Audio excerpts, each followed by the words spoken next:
Hoje nós vamos falar do burburinho da semana. Acabou o sigilo bancário no Brasil? Será que agora ninguém mais tem sigilo bancário no Brasil? Você já deve ter ouvido isso em vários locais. E aqui a gente vai trazer informações atualizadas e com um viés muito técnico e, sobretudo, compreensivo para vocês. Nós vamos falar sobre a ADI 7276 do Supremo Tribunal Federal. Se esse tema lhe interessa, fique conosco até o final e nós vamos trazer todas as informações desse tema para vocês.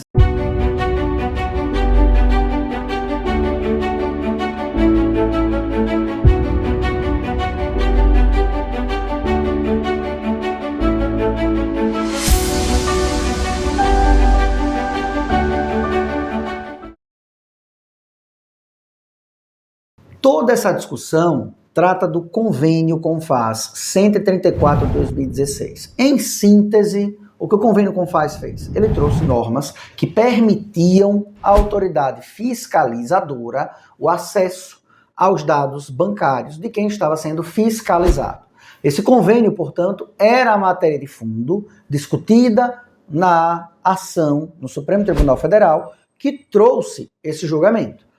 Portanto, o convênio CONFAS de 2016 trazia normas específicas para o acesso aos dados sigilosos bancários de contribuintes às autoridades fiscalizadoras. Veja, essa regra que expõe os dados bancários às autoridades fiscalizadoras, como você está percebendo, não é nova. Eu já estou falando que a regra que ensejou a discussão em sede de Supremo Tribunal Federal foi um convênio de 2016. Mas muito antes disso, já se existia essa prática de autoridades fiscalizadoras terem acesso aos dados bancários sigilosos dos contribuintes que estão sendo fiscalizados. Não à toa, a ministra Carmen Lúcia fez constar no seu voto que citou um precedente de 1966, em que o Supremo Tribunal Federal já reconhecia que o sigilo bancário só tem sentido quando protege o contribuinte contra o perigo de divulgação ao público, nunca quando a divulgação é feita ao fiscal. Ou seja, o entendimento de compartilhamento dos dados bancários, aqueles que são protegidos por sigilo bancário, a autoridades, sejam elas autoridades da União, dos estados ou do município, não é novo como a mídia está querendo fazer parecer que é. A diferença é que os convênios regulamentares que existiam até então sempre versavam em proteção ou transferência dos dados protegidos pelo sigilo às autoridades vinculadas à União. Então, órgãos de fiscalização da União teriam acesso, já franqueado por precedentes e algumas séries de normativos a dados bancários protegidos. Com essa decisão, houve sim uma ampliação de quem terá acesso aos dados bancários.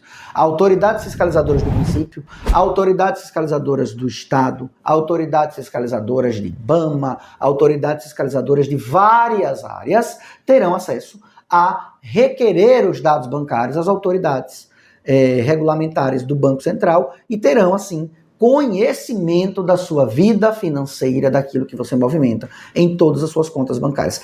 Essa é a real ampliação. E aqui eu já faço um primeiro parêntese. É uma ampliação regulamentar, porque nós que defendemos o contribuinte em vários momentos, em vários tipos de execução, já visualizamos nos processos administrativos fiscais, seja do Estado, seja dos municípios, seja de autoridades vinculadas ao meio ambiente, que os dados bancários já eram compartilhados mediante solicitação, ofício expedido a cada um dos agentes que regulamentam as operações. Como, por exemplo, se está fiscalizando as operações realizadas nos cartões de crédito da maquineta Visa, Master, Diners, oficiam essas empresas estão vinculadas ao Banco Central e elas fornecem à autoridade fiscalizadora todo o histórico de transações. Se for uma pessoa jurídica que vende e recebe valores através de cartão de crédito, os dados de venda são entregues às autoridades fiscalizadoras e assim se constatam eventuais sonegações fiscais, sonegações tributárias. Isso não tem nada, absolutamente nada de novo. Apenas houve uma regulamentação oficial pelo Supremo de que não há uma inconstitucionalidade, não há um ilícito no compartilhamento dos dados bancários com autoridades fiscalizadoras, sejam elas de qualquer ambiente da administração fiscal tributária. Mas antes de entrar no tema especificamente, Oriento a você que se inscreva no canal, ative o sininho para receber as nossas notificações, curta esse vídeo, comente e compartilhe. Tudo isso é importante para que a plataforma identifique que o conteúdo é relevante e leve ele ao conhecimento de mais pessoas. Agora sim, vamos entrar no tema. Houve divergência dos ministros do Supremo no julgamento dessa ADI? Houve. E houve divergência significativa, ou seja, a decisão não foi tomada de forma unânime. Todos os ministros não pensaram do mesmo jeito. Muito pelo contrário. 5 deles, então quase que a metade, menos um pouquinho, pensaram igual ao voto divergente do ministro Gilmar Mendes. Ele trouxe a ideia de que não concordava com a divulgação irrestrita dos dados sigilos bancários a todas as autoridades fiscalizadoras. Porque nós temos um problema no serviço público brasileiro. Nós muitas vezes, apesar de não ser uma regra, de não ser a absoluta maioria, mas de vez em quando existem alguns servidores públicos que usam da sua posição para ter acesso a informações com fins que não são necessariamente ou apenas a fiscalização realizada por eles. Então, o simples pedido de acesso às informações bancárias sigilosas serão entregues a qualquer uma dessas autoridades. E o problema não para por aqui. Segundo Gilmar Mendes, nós temos um problema seríssimo com como serão tratados os dados depois que forem entregues às autoridades fiscalizadoras. Ou seja, como é que se guarnece, como é que vai se guardar esses dados para que eles não sejam subtraídos por um hacker, subtraídos por um estagiário mal intencionado, subtraídos por um servidor que trabalhe vinculado à autoridade que tem legitimidade para tomar acesso, ou mesmo após encerrar o processo administrativo fiscal. Como serão tratados esses dados? Como serão destruídos? Como será encaminhada a cadeia de utilização até a sua efetiva destruição?